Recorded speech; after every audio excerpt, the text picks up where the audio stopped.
We have a house that's about 5 years old, and the front porch began to settle. And so the whole concrete slab that was the front porch began to tilt and kind of angle towards the house. So the drainage was really bad, and it just cosmetically didn't look very good.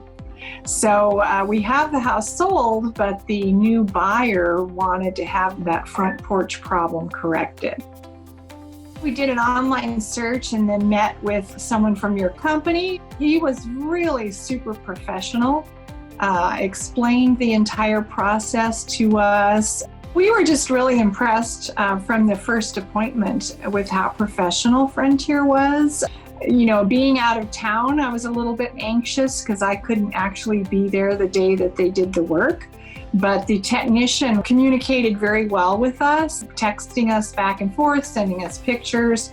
So we were really reassured that, it was being taken care of very professionally. I think what surprised me most was that the work was just done so kind of easily. I was a little anxious that they were actually going to be able to fix this problem.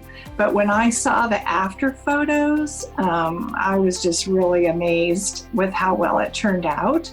The buyer has since inspected the home and totally agrees that the work was really amazing. So, we were just really glad to get that done.